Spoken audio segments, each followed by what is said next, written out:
Hi, this is Matt Baker. This coming Monday, October the 16th, will mark exactly 100 years since the founding of the Walt Disney Company, now one of the world's largest media conglomerates, and a brand that virtually everyone on the planet is familiar with. The company, of course, gets its name from this man here, who founded it together with his brother Roy Disney back in 1923. Therefore, I thought that this week would be a good week to go through some Disney history, including a look at their family tree. Now, the first thing you need to know is that the name Disney comes from the word d'Isigny, which is French, meaning from Isigny, a reference to the French town of Isigny-sur-Mer, or Isigny on the sea. This small town is located in the part of France known as Normandy. However, in 1066, under the leadership of William the Conqueror, many Normans came to settle in England, including Disney's direct male line ancestor. Because that ancestor had originally been from Isigny-sur-Mer, he used the surname d'Isigny, but eventually this became anglicized as Disney. The Disneys went on to become the lords of the manor in several small English villages, including one that to this day is called Norton Disney. It was presumably from one of these earlier aristocratic Disneys that Walt Disney's great-great-great-grandfather, Robert Disney, was descended. He was born in England, but later moved to Ireland, where the next two generations of the family were born. However, in 1834, Walt's great-grandfather Arundel immigrated to Ontario, in what is now Canada. That's where Walt's grandfather Keppel grew up and where his father Elias was born. So does this mean that the Disney family is actually Canadian? Or are they Irish, or English, or perhaps even of French descent? Well, I guess the answer is kind of all of the above. And of course, they are also American. That's because Keppel Disney moved to Kansas in 1878, along with his wife Mary and their 8 children, the eldest of whom was Elias, now aged 19.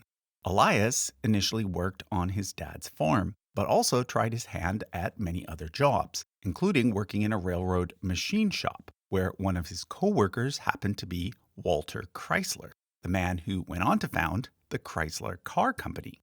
A bit later, he ended up in Florida, where he married Flora Call, and then in Chicago, which is where Walt was born. Walt Disney's mother's side of the family has much deeper roots in the U.S.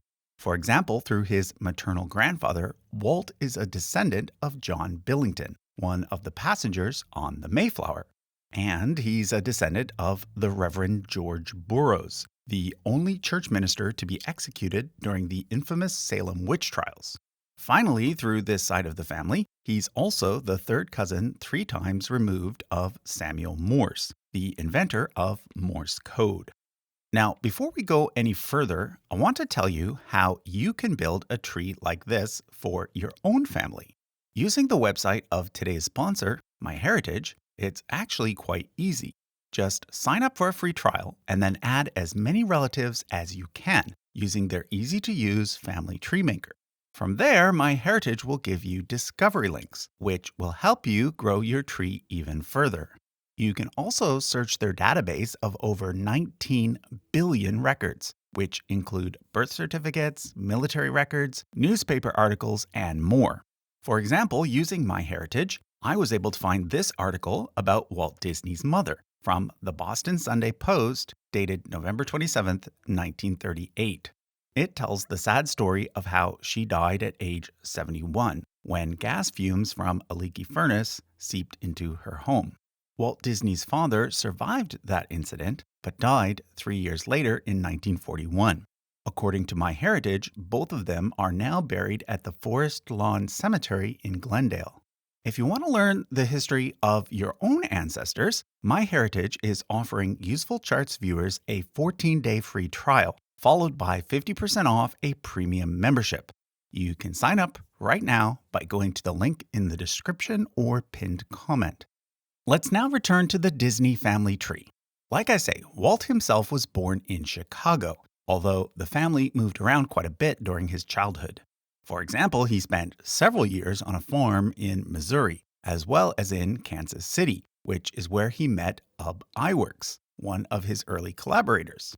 Together, they created Laugh-O-Gram Studio in 1921. However, when that company went bankrupt in 1923, they moved to Hollywood, and together with Walt's brother Roy, founded Disney Brothers Studio exactly 100 years ago, although it soon became known as Walt Disney Studio.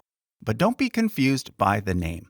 Although the company was named after Walt, and it was Walt who was the creative genius, Roy Disney played a major role as well, taking care of the business side of things all the way up to 1971.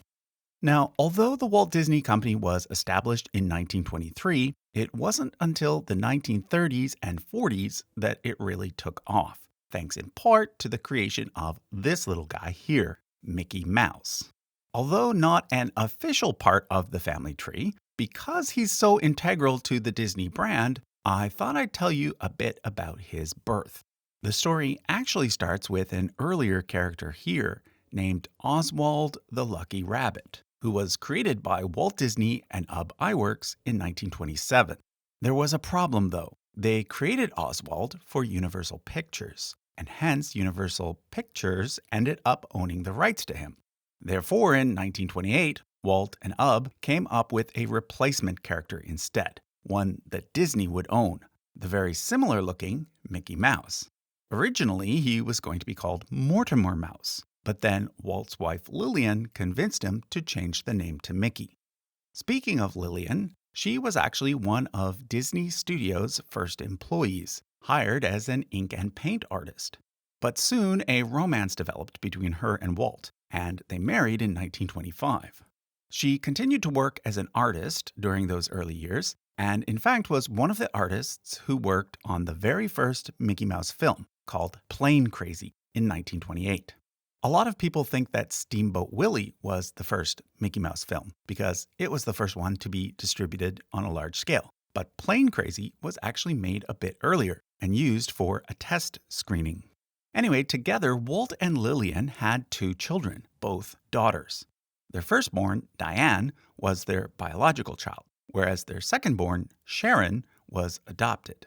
Both girls appeared in Disney's first ever TV special called 1 Hour in Wonderland, which aired on Christmas Day in 1950. But by this point, the Disney brand was already super famous. You see, it was between 1937 and 1942 that Disney experienced its golden age, with the release of its first full-length animated films, Snow White, Pinocchio, and Fantasia, all of which broke new ground in terms of animation and film technology.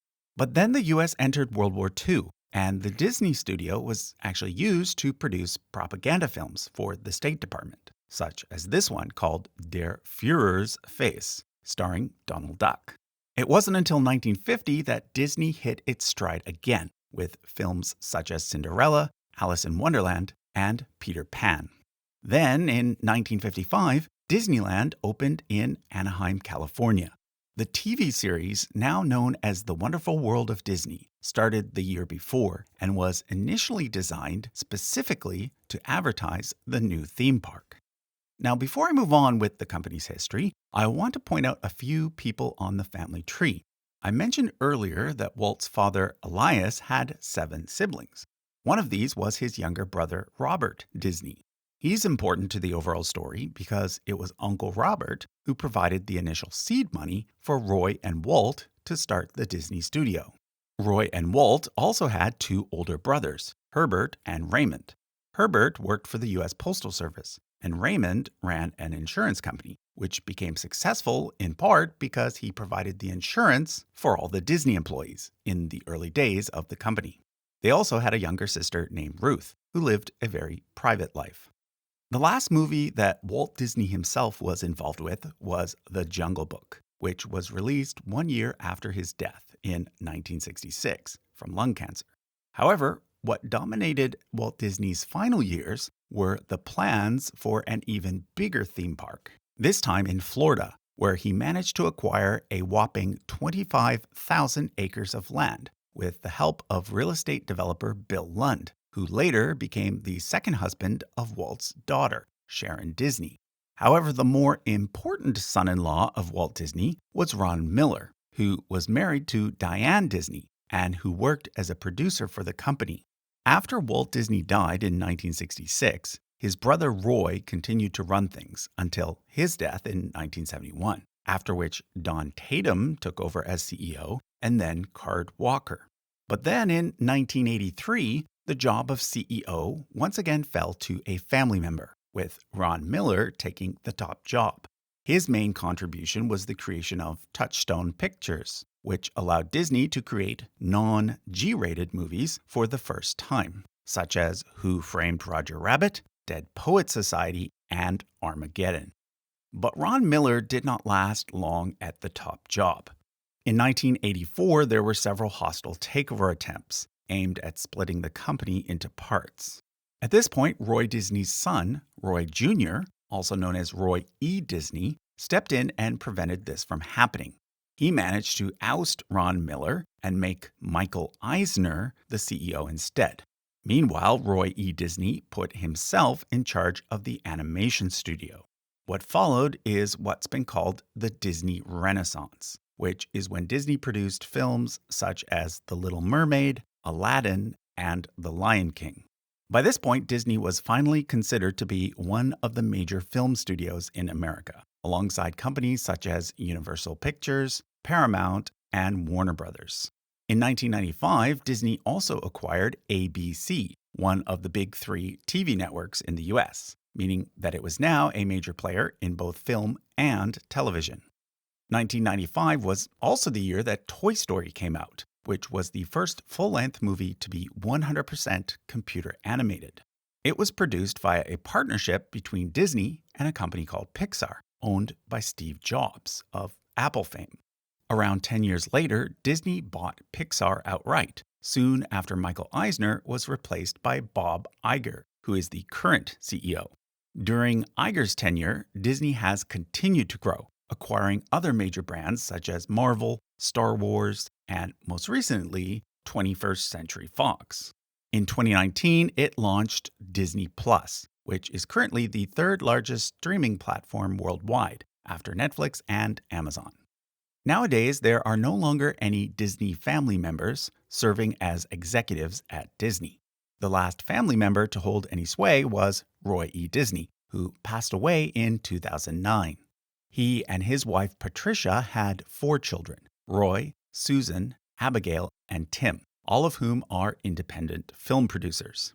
Abigail is the most outspoken of the 4, known for publicly criticizing both Walt Disney himself as well as the current direction of the company.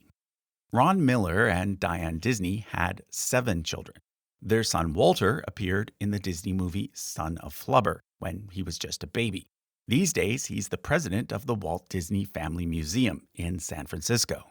Sharon Disney had 3 children. With her first husband, she adopted Victoria, who sadly became a heroin addict and died at age 36. With her second husband, she had a set of twins, Brad and Michelle. Brad, who has an intellectual disability, has unfortunately been fighting for years to receive his inheritance. You see, trust funds were set up for all 3 of Sharon's children, with certain trustees being given the power to withhold the $100+ million owed to each of them, if they felt that the recipients were not responsible enough to manage the money.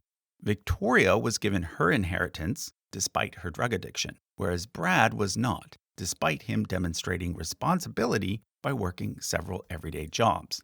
One of his main supporters is his stepmother, Sherry Lund. Okay, so that was a look at the family tree of Walt Disney. Let me know in the comments what you think of this influential family and company. Thanks for watching.